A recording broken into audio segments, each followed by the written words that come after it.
네, 12시 구간입니다. 2700선 방금 전에 깨고 내려왔습니다. 1.8% 하락하면서 이제 11시 이후에 더 밀리는 그런 상황이 되고 있고요.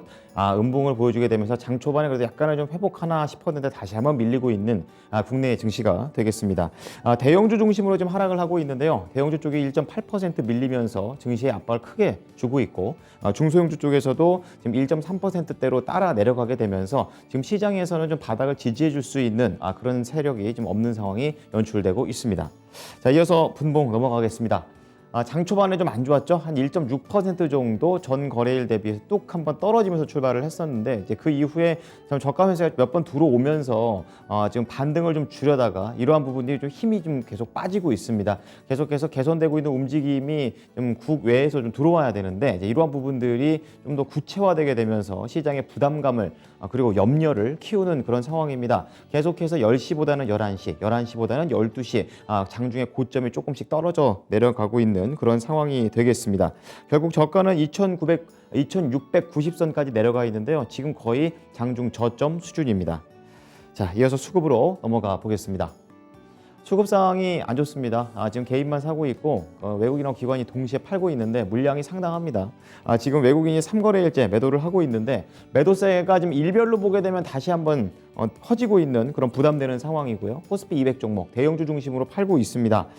지금 2,980억이 1시간 전에 팔았던 건데 지금은 3,000, 4,000까지 올라가게 되면서 4,020억까지 매도세가 더 커졌습니다. 자, 그리고 그 옆에 있는 기관 보실 텐데요. 이번 주 들어서 기관은 계속 팔고 있습니다. 역시 매도세가 하루 만에 더 커져 있는 그런 부담스러운 상황이 되겠고요. 외국인하고 같은 업종에서 같은 종목을 팔고 있습니다. 2,730억에서 지금은 3,300억까지 매도세가 더 커져 있는 상황입니다. 자, 이어서 코스닥 체크해 보겠습니다. 코스닥도 별로 안 좋습니다. 거의 한 2% 가까운 하락세를 보여주고 있는데요. 윗골이 달고 더 내려왔죠. 지금 음봉으로 좀 전환이 되어 있는지 한참 됐고요. 870선을 하회하면서 866포인트대 현재 지나가고 있습니다. 지금 대형과 중형, 소형 모두 다 1% 이상 하락을 하고 있는데요. 특히 중소형 쪽에서는 2% 이상 하락을 하게 되면서 코스닥의 발목을 붙잡고 있습니다. 자, 이어서 분봉으로 넘어가 보겠습니다. 지금 장 초반에 하락했던 것 따지면은 이제 거래소보다는 코스닥이 더 많이 하락을 하면서 출발을 했었습니다. 그 다음부터는 코스피하고 비슷한 흐름을 밟고 있는데요. 한 1.8% 갭다운으로 출발을 했었고 그 다음에 잠깐 반등했다가 떨어지고 반등했다 떨어지고 반등했다 떨어지고 계속해서 고가가 좀 떨어져 가고 있는 상황이고요. 이 865포인트가 장중 저점인데 지금 다시 한번 장중 저점 근처에 머물러 있습니다. 자, 이어서 수급 넘어가 보겠습니다. 역시 코스닥 지수 역시 외국인과 기관의 매도세가 상당히 좀 부담이 되고 있는데요. 특히 이번 주, 그러니까 지난주 말부터죠. 계속해서 코스닥 시장에서는 외국인이 주로 팔고 있는 상황 그대로 이어지고 있습니다. 지금 이틀째 팔고 있습니다. 어제랑 비슷한 매도 물량이 현재 나오고 있고요. 소형주 쪽에서 팔고 있고 IT 부품을 사고 있습니다. 이 IT 부품에 LNF 같은 이런 2차전지 소재도 들어가 있고 그리고 이 휴대폰, 이 폴더블과 관련된 힌지 관련된 종목들도 여기에 들어가 있는데요. 이 종목들을 지금 외국인들은 사고 있는 그런 상황이고요. 1시간 전에 560억 팔았는데 지금은 660억. 매도세가 멈추지를 않고 있는 그런 상황입니다. 자, 기관 보시겠습니다. 이제 그 옆에 매도로 좀 전환이 되어 있는 기관이 되겠습니다. 어제는 좀 사더니 다시 매도로 전환됐습니다. 살 때도 조금 사고 팔 때도 조금 팔고 그야말로 방향성을 계속해서 보면서 눈치만 보고 있는 그런 기관의 흐름이 될 텐데요. 어제 오늘 대형을 팔고 외국인과 마찬가지로 IT 부품 쪽에서 조금 삽니다. 1시간 전에 200억 매도였는데 지금 100억까지 매도세가 약간은 줄었지만 시장의 이런 전체적인 방향성을 바꾸기에는 큰 힘을 못 내주고 있는 상황입니다. 자, 이어서 코스피 시장에서 외국인이 사는 종목 1위부터 5위까지 뭉쳐서 보도록 하겠습니다. 자, 삼성전기를 가장 많이 사고 있고요. SK스퀘어 그리고 펜오션, 해운 오늘 강합니다. 어제도 강했는데요. 그리고 하나금융지주, 지금 금융지주 쪽에서는 확실히 외국인이 은행을 사고 있는 흐름이 이어지고 있습니다. 그리고 현대중공업 포함되어 있습니다. 이제 그 가운데 펜오션 보겠습니다. 지금 긍정적인 전망에다가 또 실적까지 좀 나오게 되면서 상승을 하는 건데요. 항상 그렇죠. 작년에도 잘해야 되고 올해도 잘해야 되는 이제 그런 상황이 되고 있습니다. 이 조건을 맞아 떨어지게 하고 있는 게 바로 페노션을 포함한 HMM과 같은 해운주가 되겠습니다. 그리고 해상 운임 가격이 지금 상하이 컨테이너 운임 지수로 따지면 5,000포인트가 넘는 그런 상황이 되겠는데요. 지금 시장에서는 5,000포인트 정도 찍었으니까 이제 고가다, 피크다 이렇게 좀 얘기를 했었는데 아니 이거 웬걸 아직까지도 이런 피크 상황이 계속해서 유지가 되고 있습니다. 그렇기 때문에 이제 배값이 계속해서 비싼 거고 또 거기에다가 이제 경기 회복에 대한 분위기가 미국과 유럽에서 지금 나오고 있는데 이제 이러한 분위기까지 겹치게 되면 물동량이 늘어나게 되겠죠. 이렇게 되면서 올해 실적까지도 괜찮다라는 관점에서 해운주들을 현재 보고 있는 흐름입니다. 자, 오늘 외국인하고 기관이 아주 강하게 동반 매수를 하고 있는데요. 외국인은 이제 강하게 어제 53만 주 매도했다가 오늘 97만 주나 삽니다. 그러니까 어제 팔았던 것보다 오늘 더 강하게 확 사버리고 있고 기관 같은 경우에는 강하게 매수세를 지속하고 있는 그야말로 해운주에 대해서는 양 수급 자체가 긍정적으로 보는 상황입니다. 어제 보합이었었는데 오늘 강하게 좀 상승 흐름이 나오고 있고요. 지금 일봉의 흐름을 보고 계시는데요. 1월 달에 우울했죠. 한번 내려갔다가 2월부터 주요 매물벽을 뚫고 계속해서 올라가고 있고 거래량이 약간 떨어지긴 하지만 그래도 의미 있는 수급이 계속해서 들어오고 있는 그런 상황입니다. 작년 6월 대비 지금 제 머리 쪽에 있는 6월 대비에서는 한 24% 밀려 있는 그런 상황인데 2월 한 달에 오른 것만 보면 한 20% 회복했습니다. 자, 그야말로 급격하게 올라가고 있고요. 오늘 하루 동안의 흐름을 보게 되면 정말 강했던 9시와 10시였습니다. 고점이 6,640원까지 올라오면서 크게 뛰어 올랐고 11시부터는 약간 탄력이 줄긴 했어도 탄력이 조금 준 거지 뭐 하락으로 전환됐거나 그런 것 없이 오늘 강세를 이어갑니다. 자, 이어서 코스피 시장에서 기관이 사는 종목 체크합니다. 자, 한국콜마 화장품에서 사고 있고요. 하이브, 엔터주가 이번 주 괜찮죠? 그리고 페노션 역시 외국인과 마찬가지로 기관도 좋게 봅니다. 그리고 카카오페이와 DB 손해보험이 되겠습니다. 자, 가장 많이 사는 한국콜마 보겠습니다. 지금 두 가지 정도로 나눠서 보시면 되겠습니다. 이제는 실적이 빠질 만큼 빠졌다. 그래서 이제 올라갈 일만 남았다라는 관점 하나, 그리고 리오프닝에 대한 그런 기대감까지 오늘 반영되면서 주가가 급상승하고 있는 흐름입니다. 작년 연결 기준 매출액이 전년 대비 19%, 매출액은 좋았는데요. 영업이익이 전년 대비 30% 하락, 순이익은 69%나 하락. 그야말로 바닥을 찍었었습니다. 그런데 중요한 건 본업에서 흔들렸던 게 아니라 자회사의 그런 일회성의 그런 하락이라는 얘기가 나오게 되면서 지금 HK 이노엔이 자회사가 되겠는데 이런 감익 영향이 좀 제한적이다. 좀 이런 얘기 나오고 있습니다. 그렇기 때문에 본업 쪽에서는 완만하게 지금 추세가 회복되고 있어서 지금은 저점을 통과하는 구간 정도로 해석을 하고 있습니다. 자, 거기에다가 문제가 됐었던 HK 이노엔이 만약에 이제 경기 리오프닝이 됐을 때는 화장품이나 이런 것보다는 HK 이노엔 같은 이 회사에서 뭘 만드냐면 뭐 예를 들면 바카스 같은 이제 이런 자양 강장제라든지 이런 것들도 전반적으로 팔고 있습니다. 이런 쪽에 좀 더 포인트가 좀 맞춰지게 되면서 실질적으로 수혜가 좀 커진다라는 것으로 해석이 되고 있습니다. 그러니까 일상 회복 시기에 강한 실적이 나올 것이다라는 기대감이 반영됩니다. 자, 지금 동반 매수를 하고 있습니다. 기관이 무려 이 종목을 10일거래일째 계속 사고 있습니다. 눈여겨볼 만하겠죠. 그렇다 보니까 종목 역시 6거래일 연속으로 상승하면서 지난주부터 이거 언제 좀 약간 멈추면 사야지 했던 분들은 지금 계속해서 올라가는 것만 보고 있을 그런 확률이 높습니다. 자, 오늘 이제 일봉상의 흐름을 좀 보고 계시는데요. V자죠. 수직 상승을 하고 있고 주요 매물벽 거의 중간까지 올라와 있는 상황입니다. 2월 한 달 동안 지금 34% 급등을 했고 전년 고가 대비해서 아직까지 한 20% 정도 밀려 있는데 회복세가 더 가파르게 나오고 있는 흐름입니다. 지금 하락 출발을 했었고요. 11시에 가파르게 좀 우상향을 했습니다. 47,100원까지 올라갔었고 현재까지도 고가 잘 유지합니다. 자, 이번에는 코스닥으로 넘어가 보죠. 외국인이 사는 종목인데요. LNF. 오늘 뭐 2차 전지 소재를 이끌고 있는 게 LNF입니다. 거기에다가 PCB 쪽 심텍. 이번 주 계속 이 PCB와 관련된 심텍 종목이 계속해서 나오고 있고요. 그리고 러시아, 우크라이나 얘기하는 순간 울렁하고 움직이는 게 바로 GSE가 되겠습니다. 거의 뭐 대장주격으로 가장 크게 시세를 보여주고 있고요. 그 밑으로는 엔터 쪽에서는 코스닥에서는 SM입니다. 그리고 에코프로 BM 포함되어 있는데요. GSE 보겠습니다.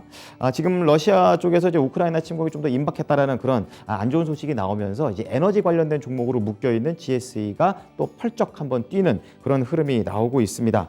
자, 로이터 통신에 따르면 동부 돈바스 지역에 이 도네츠크 인민공화국, 루간스크 인민공화국, 자기네들은 이렇게 인민공화국이라고 만들고 있는데 러시아 쪽으로 좀 편입되고 싶다 이런 얘기를 하게 되면서 러시아가 받아주게 되는 그런 상황입니다.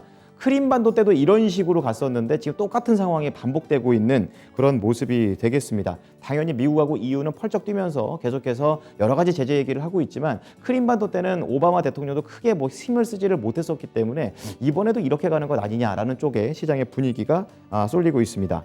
자, 오늘 시장의 GS의 흐름을 보게 되면은 상한가고요. 지금 외국인만 대량 매수합니다. 무려 45만 주. 최근에 샀던 게 거의 한 5만 주 아래였었는데 45만 주니까 상당히 세게 사는 거죠. 지금 일봉상 우크라이나 얘기만 나왔다면 올라갑니다. 2월에 계속해서 저렇게 툭툭툭툭 장대 음봉은 기록은 했지만 그래도 계속해서 올라가고 있는 상황이고 유예 매물에 대한 부담감은 확실히 없는 흐름입니다. 연초 대비해서는 무려 103%. 지금 치솟았습니다. 자, 그리고 분봉 보게 되면요. 개법으로 좀 출발을 했습니다. 10시에 추가 상승이 또 나왔고 이제 11시에 6,300원을 넘기게 되면서 장중 고가를 기록했습니다. 자, 마지막으로 코스닥 시장에서 기관의 움직임 체크하면서 마무리를 지어보겠습니다. 자, 지금 코스닥 쪽에서는 LNF 포함되어 있고 똑같죠. 심택까지 1, 2위 똑같습니다. 콜마 B&H 어제 좀 말씀을 드렸고 기관 쪽에서는 SM보다는 JYP를 더 좋게 봅니다. 그리고 마지막으로 에코프로 BM 거의 뭐 판박이처럼 이렇게 똑같이 움직이고 있는 외국인 기관입니다. 자, 우선 LNF 보겠습니다. 자, 2차 전지 소재를 이끌고 있다. 오늘 이렇게 좀 말씀을 드렸었는데요. 이제 미래에셋 쪽에서 이 LNF가 하이니켈 쪽을 지금 만드는 그런 회사가 되겠습니다. 주문이 계속해서 증가하고 있는 그런 상황인데 2024년까지 매출액의 이제 16에서 18%이 생산 능력과 출하량을 좀 더 상향 조정을 했었고 올해는 18%, 내년 12%, 그리고 그 후년에는 9% 계속해서 영업이익을 올리는 그런 내용이 나오고 있습니다. 전반적으로 업황 자체가 살아나냐? 그건 아니고요. 약 업황이 둔화가 되는데도 이 하이니켈 만드는 곳이 별로 없답니다. 그렇다 보니까 주문이 좀 몰리고 있다라는 부분이 LNF한테는 상당히 독점적인 그런 매력이 좀 보여지고 있는 상황입니다. 자, 지금 동반 매수 이틀째 하고 있는데요.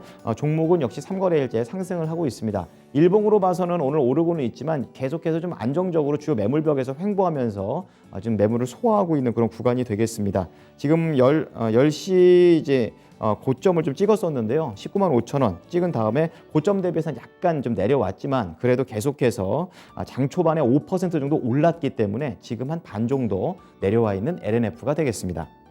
네, 지금까지 양시장 상황 전해드렸습니다.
네, 12시 18분입니다. 이제 오후장 접어들었는데요. 이제 좀 더 자세한 전략들 좀 세부적으로 알아보겠습니다. 신한금융투자 손영채 차장 오늘 연결해 볼게요. 차장님, 안녕하십니까? 네, 안녕하세요. 시장의 분위기가 상당히 안 좋은 그런 상황입니다. 오전장 어떻게 판단하십니까? 네, 러시아가 우크라이나에 군사 개입을 명령했다라는 소식에 어떤 전쟁의 현실화 우려로 인해서 러시아 증시 주가가 하루 만에 13% 이상 급락을 했는데요. 미국 증시 같은 경우 대통령의 날 휴장한 게 다행으로 여겨질 정도인데요. 어쨌든 뭐 조삼모사인 것 같습니다. 코스피의 2,700포인트 선 조금 전 무너지게 되었는데요.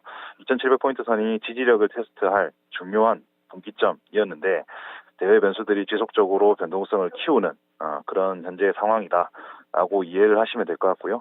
분명한 것은 우크라이나 이슈 증시의 향후 향방을 가를 본질적 변수는 아니다라는 부분인데요.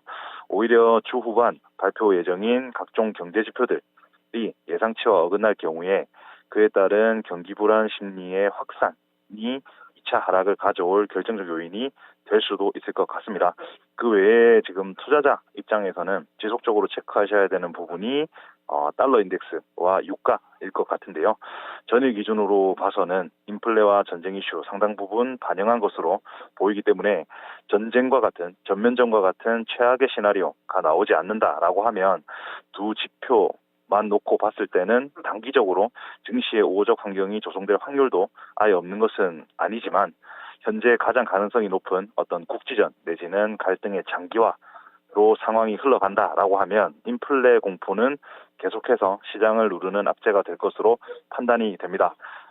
시장을 한번 살펴보시면 거래소에서는 조선과 운수업종 주가가 선방 중인데요. 상반기 일자리 증가 기대 그리고 업황의 턴어라운드 기대감으로 탄력을 받는 모습이고요. 코로나19의 경구용 치료제 기대감으로 일동제약 크게 올랐던 것 같습니다. 코스닥 시장에서는 우크라이나 이슈 관련 에너지 관련주 흐름이 강한 상황인데요. GSE, 중앙에너비스 등의 급등세를 보이고 있고요. MC넥스나 인터플렉스 등의 어떤 갤럭시 S22, 수혜주와 파인테크닉스 같은 폴더블폰 관련주 역시 상승 흐름입니다. 특히 인터플렉스 같은 경우에 S펜 디지타이저 호조로 인해서 올해 큰 폭의 성장이 기대되어 주목을 받는 것 같고요. 특징주 한 가지만 말씀을 드리면 상한가를 기록한 알파홀딩스인데요. 한송네오텍 인수 의사를 밝히면서 2차 전지와 OLED 사업 진출 목적 공시를 발표를 했습니다. 오늘 시장 전반적으로 하락 종목이 훨씬 많은 가운데 언급드린 섹터 외에 종목별 차별화 흐름 보여주고 있다 정도로 요약할 수 있을 것 같습니다. 네. 그럼 약간 지금 하락하고 있는 장이다 보니까 도대체 뭘 사야 될까? 지금 사는 마음을 별로 안 들고 있는 그런 흐름이거든요. 그렇다 보니까 지금 이렇게 떨어질 때 올라가고 있는 종목들을 나중에 좀 봐뒀다가 사는 거는 어때요? 우선 신규 진입의 경우라면 제가 4주째 계속해서 말씀을 드리지만 조금 신중하셔야 된다. 아까 말씀드린 이유는 아까 말씀드린 2차 하락, 우리가 예상 못했던 2차 조정이 올 가능성에 좀 무게를 두는 게 맞다는 판단이고요. 최대한 방어적으로 몸을 사리시는 게 더 낫다라는 생각입니다. 네. 조심하자는 얘기군요. 자, 그렇다면 시장을 좀 들어가 보겠습니다. 코스피 시장에서 외국인의 수급 특징 좀 먼저 볼 텐데요. 어떤 종목 고르셨습니까? 네, 코스피 시장 외국인 수급 특징주 페노션입니다. 오늘 같은 시장에 해우는 진짜 날아다는 것 같습니다. 페노션 어떤 부분 볼까요? 네, 우선 지난 4분기 매출 1조 4,781억, 영업이익 2,207억 원, 그리고 순이익 2,246억 원 흑자 전환을 시현하면서 직전 동분기 대비나 시장 기대치와 비교해도 높은 성장을 보였는데요. 아무래도 미주 그리고 유럽 항로의 컨테이너 업 호황이 4분기까지 지속되면서 컨테이너 부문의 매출 및 영업이익이 예상보다 호조세를 나타낸 것이 이제 영향을 미친 것 같습니다. 반면에 올해 들어서 벌크 시황의 어떤 조정이 예상보다 강하게 나타나고 있는데요. 운임지수 역시 많이 낮아진 상황입니다. 다만 중국의 춘절을 기점으로 해서 벌크선 시황 회복이 빠른 속도로 나타나고 있기 때문에 연간 BDI 자체는 3,000포인트 이상으로 상승할 수 있을 것으로 판단하고 있습니다. 1분기 중에 저점을 형성할 확률이 주가적으로는 높은 것 같고요. 사업 부문별로는 지금 탱커 쪽의 영업 손실을 제외한다면 벌크나 컨테이너 그리고 탱커 모두 매출은 크게 늘어난 흐름이고요. 1분기 예상 매출 1조 304억 원 그리고 영업이익 644억 원 으로 이제 전망이 되고 각각 전년비 50% 이상, 50%, 30% 이상 성장할 수 있을 것으로 예상을 하고 있습니다. 현재 운용 선대인 약 300척 가량은 더 증가하기는 어려운 상황이기 때문에 1분기의 어떤 물동량 자체는 2,545만 톤 정도로 전망이 되고요. 리스크 요인이라고 하면 유가의 상승 부분일 텐데요. 아무래도 비용 증가로 이어질 수 있기 때문에 유가 상승은 조금 부담스러운 상황이다로 봐주시면 될 것 같고 기술적으로 봐서는 7,000원대부터 매물벽이 있기 때문에 이 구간 부근에서는 조정을 받을 가능성도 있을 것 같습니다.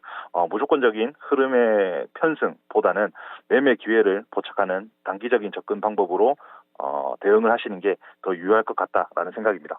네, 저는 그냥 지지받으면 한번 사는 것도 좋지 않나 이런 생각했는데 오히려 단기적인 관점에서 말씀을 해주셨습니다. 펜오션 유가 상승을 좀 포인트로 보면서 대응해 볼게요. 자, 다음은 코스닥 시장에서 외국인의 수급 특징 좀 보겠습니다. 어떤 종목입니까? 네, 코스닥 시장 외국인 수급 특징주는 네오위즈입니다. 네, 게임주 중에서 골라오셨는데요. 어떤 부분을 체크해야 됩니까? 우선 4분기 매출 693억 원, 그리고 영업이익 59억 원 흑자 전환을 기록을 했습니다. 아무래도 웹보드 게임의 계절적 성수기인 겨울철을 맞이해서 매출이 증가한 점이 시장 기대치를 충족을 시킨 것 같고요. 지난 11월 인수한 하이디어의 어떤 고양이와 스프 매출이 반영되면서 모바일 쪽 매출 증가에도 기여를 했던 것 같습니다. 일본의 퍼블리싱 담당 자회사 게임온의 경우에 지금 주요 타이틀 게임들의 매출이 지속적으로 하향 안정화되는 모습이 보이는데요. 올해 일본 유명 IP를 발굴할 예정이라고 밝혔는데 재성장을 위해서도 해결이 되어야 될 부분 같습니다. 마케팅비 90억 원, 그리고 인건비 290억 원의 경우에는 올해는 각각 소폭 증가할 것으로 보이고요. 핵심 투자 포인트 3월이 될 것 같습니다. 지금 P&E 장르 게임 골프 크립토 임팩트가 출시될 예정인데요. 글로벌 시장을 대상으로 한 스포츠 캐주얼 게임으로 보시면 될 것 같고요. 해당 게임의 경우 지금 조금 더 자세히 말씀을 드리면 NFT 대체불가 토큰과 게임 내에서 사용하는 화폐 간의 어떤 스왑이 가능한 그 시스템을 도입해서 게임 내의 아이템 구매는 물론 향후 이제 업데이트 예정인 대체불가 토큰 아이템 구매에도 사용할 수 있게끔 해서 P&E 게임 형식으로 출시를 할 예정입니다. 그래서 동사의 어떤 주가 투자 핵심 포인트는 P&E 게임인 골프 크립토 임팩트가 될 것 같은데, 그보다 먼저 선행되어야 할 부분은 현재 컨텐츠 쪽, 게임 쪽 무너진 심리 쪽이 회복이 돼야 된다는 전제가 있어야 될 것 같고요. 3월달 게임 출시와 더불어서 업황 회복이 전제된다라고 하면 저점에서의 매수를 잡을 수 있겠지만 현재로서는 개선될 여지가 크게 보이지 않기 때문에 일단은 관심 종목에 두고 지켜보시는 게 맞는 것 같습니다. 네, 게임사들이 계속해서 자기들 개별적인 그런 호재들을 모아가고 있는 그런 구간인 것 같습니다. 조금 더 이제 업황 개선되는 걸 보고 들어가자고 하시네요. 자, 이어서 코스피 시장에서 기관의 수급 특징 좀 보겠습니다. 세 번째 종목 어떤 종목입니까? 네, 코스피 시장 기관 수급 특징주는 콜마 BNH입니다. 네, 콜마 B&H. 콜마 B&H 맞나요? 코스피에서 기관의 수급 특징주가 되겠는데요. 코스피 시장 예, 기관 예. 수급 특징주 DB 손해보험. 그렇죠. 예. 네, 네. DB 손해보험 좀 더 자세히 들어보도록 하겠습니다. 네, 4분기 1,307억 원 이익을 기록을 하면서 시장 컨센서스를 상회를 했고요. 해외 자연재해로 인해서 일반 보험의 손해율이 급등했지만 사업 비율을 개선하면서 이를 극복하는 모습을 보여줬습니다. 2021년 순이익의 경우에는 2020년 대비 50% 이상 증가한 7,700억 원대를 기록을 했고요. 통상적으로 비용 반영이 높아지는 4분기에도 양호한 실적을 기록한 이유는 비용의 관리 부분 덕인 것 같습니다. 특히 사업비와 관련해서 타사 대비 현저한 개선세를 보인다는 점에서 동사의 차별화된 비용 관리 능력 방증을 했다는 생각이고요. 올해 부문별 전망을 보시면 일반 보험 쪽 상반기 손해율 호조로 인해서 해외 자연재해 급등 부분을 연간으로는 개선세 전환시킬 수 있을 것으로 보이고, 장기보험 쪽에서는 장기위험 손해율 상승이 전체 손해율을 올렸지만 사업 비율 개선 견인이 긍정적인 부분이 될 것 같습니다. 자동차 보험의 경우 오는 4월 보험료 인하 계획을 경쟁사들이 밝히면서 DB손해보험 역시 동참할 것으로 예상되기 때문에 손해율은 소폭 상승할 전망입니다. 끝으로 투자이익 부문 살펴보시면 금융자산 처분이익 감소로 인해서 전분기 대비 소폭 감소를 했지만 올해 특별한 자산 매각 계획이 없기 때문에 경상이익 자체는 양호한 성장을 보일 것으로 기대되고요. 예상 실적과 업계 내의 차별화된 비용 관리 강점을 근거로 해서 현재 가격 구간보다 20%가량 상승 여력 있다는 판단이고요. 오늘 같은 경우 밑꼬리 길게 다는 모습인데 6만 원부터 6만 2천 원 구간에서 등락을 반복하는 시간을 가질 것으로 판단이 됩니다. 네. 자, 코스피 시장에서 기관의 수급 특징주 DB 손해보험 봤습니다. 그럼 마지막 종목 볼 텐데요. 이번에는 코스닥 시장에서 기관의 수급 특징주입니다. 어떤 종목입니까? 네, 코스닥 시장 기관 수급 특징주는 좀 전에 말씀드렸던 콜마 BNH입니다. 네, 어제도 그렇고 오늘도 그렇고 탑5 안에 들어가는 그런 종목이 될 텐데요. 어떤 재료를 봐야 될까요? 우선 이쪽 섹터가 최근에 리오프닝과 관련해서 관심을 받고 있다라는 부분 외에 개별 기업을 놓고 말씀을 드리면 4분기 연결 매출액 같은 경우 1,441억 원, 그리고 영업이익은 240억 원을 시현을 했습니다. 전년 직전 2020년 대비해서는 8% 그리고 9% 가량 하락을 했는데요. 핵심은 중국 쪽의 매출이 올라와야 된다라는 부분일 것 같습니다. 동사의 어떤 매출액 증가분 800억 원을 놓고 얘기를 드리면 국내 쪽에서 400억 원, 그리고 나머지 수출 품목에서 300억 원 정도 발생을 하고 있는데요. 중국향 수출 같은 경우에 분기 160억 원 내외를 올해 기록할 수 있을 것으로 보이고 2020년에 첫 진출을 했고 그 이후에 분기 200억 원 중후반 수준을 달성해왔다는 것을 감안한다면 현재 기대감 자체가 많이 낮아진 상황인 것은 분명한 것 같습니다. 그러나 이제 기존 재고들의 어떤 소진과 함께 작년 10월 이후에 매출이 이제 월간 단위로 증가 추세로 올라온 것은 파악이 되기 때문에 어떤 지속됐던 역성장이 끝이 보인다 정도로 이해를 하시면 될 것 같고요.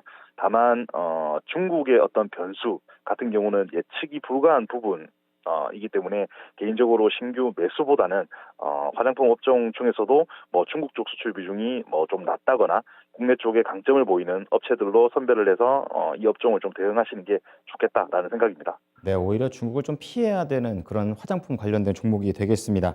자, 우선 네 가지 종목 좀 체크를 해봤습니다. 잠시 후 추천주 때 다시 한번 연결을 해보도록 하고요. 이어서 12시 섹터별 흐름 점검해 보겠습니다. 박상정 앵커입니다.